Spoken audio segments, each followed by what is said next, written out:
I got someone very special for y'all.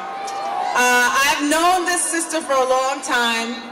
At least it feels like a very long time. She's a poet, an activist, a writer, a creative intellectual. Her poetry, in my opinion, is so transformative and affects so deeply. So it's important for me to prepare you all for what you're about to experience.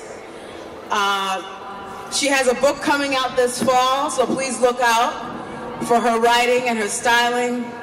Please put your hands together for Staceyann Chin.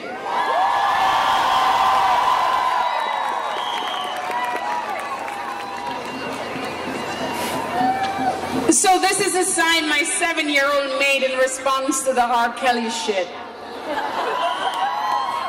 Take a good look at it. You see it? You gotta start them young.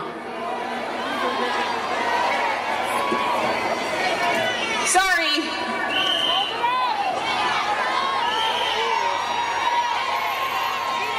Jesus, 3 sides.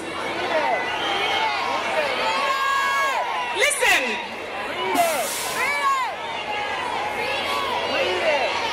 It says, don't touch my body unless I say so. Adults and kids can't be sweethearts. Don't touch my body, okay? And so, there's like always an elephant in the room, right? So when I'm in the LGBT community, nobody wants to talk race. When I'm in the black community, nobody wants to talk LGBT rights. When I'm with the feminists, everybody want to just be like, anyways, this is my shit. It's a rant. In the balance of human biology, all bodies are created equal. Everybody is about 70% water, regardless of race, religion, gender, sex, sexual orientation. We all die after about 7 days without drink. But the idiots obsessed with category have decided that a double X chromosome designates me subordinate to those with an X and a Y. Intersect those 2 X's with the fact of my blackness, and my existence is coded as dangerous, hostile, a direct threat to the endurance of a white patriarchy. And everybody knows that the white patriarchy has spent centuries appropriating what they wanted. The gold they found in Africa was not enough, so they packed human bodies head to toe submerged in a swamp of our own urine and feces. They dragged us across violent waters, many of us drowned or young, rather than let them live at the mercy of white men and their sons and their grandsons and their grandsons' sons.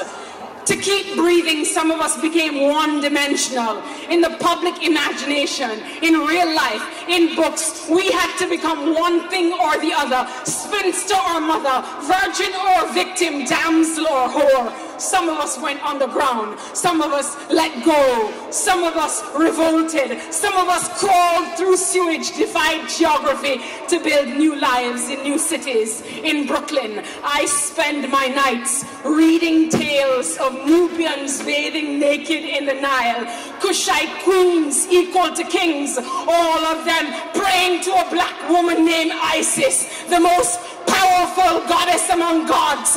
If I were her, I would use my might to smite every motherfucker who looked at a little girl with lust in his flesh. I would exact vengeance on behalf of every black woman who has disproportionately borne the weight of racial and sexual violence, while everyone in the suffragette movement and the black civil rights movement and the LGBT movement turned a blind eye to her full lips, mouthing, "Me too, me too. What about my struggle? Someone help me, get him off of me. Me too, me too." For centuries, we have endured the culture of rape and racism combined.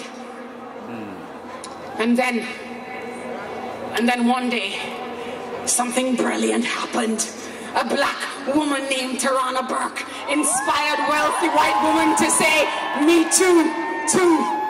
Herein wriggles the strange rubric of America's particular strain of racism. Ironically, the viral mobility of the Me Too movement, the hashtag, was only possible because a white woman with power retweeted a black woman's words. 2 words which unleashed the wildfire of public testimony, pulling the shroud of sexual violation from the shadows, shoving it onto prime time TV. Yet, 12 years after Tarana Burke's Me Too movement, black women are still largely missing from the public dialogue about sexual assault.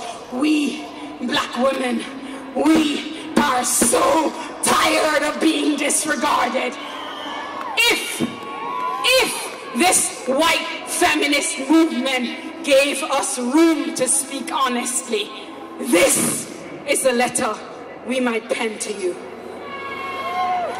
Dear weeping white women, even as we cannot find safe space to show you where or how or when we were torn open, we are only holding the sorrow to keep our very hearts from exploding. We are unable to bear our pain to you because we are exhausted from centuries of holding you and your children. We have a hard time trusting you because you have never been able to stand up for us. We are so tired of explaining ourselves. If you wish to know more about the genesis of this black woman's rage, please fucking Google us, or read Bell Hooks, or Brittany Cooper, or any of the blogs from the bevy of black women writers. Your white publisher husbands and sons and fathers are too afraid to publish. For centuries, we have been carrying the weight of your white fragility, year after year, marching for everyone else's freedom, protesting for everybody's privilege but ours.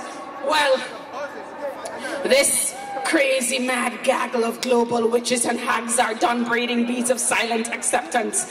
Simply put, this century we intend to take up more motherfucking space. Sincerely yours, black women.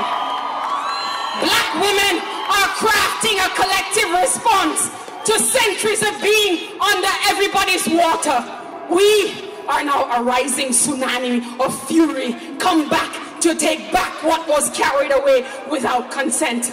And while we're being candid, I might as well confess that I don't give a fuck if you don't like my big mouth, black like my lover's ass. That has never endeared me to the gatekeepers of white civility. My proclivity to speak the unspeakable is essentially the only fucking defense I have against the indefensible violence of your man-made history. Inside my Brooklyn house, there is no shadow talk of birds or bees. We trade in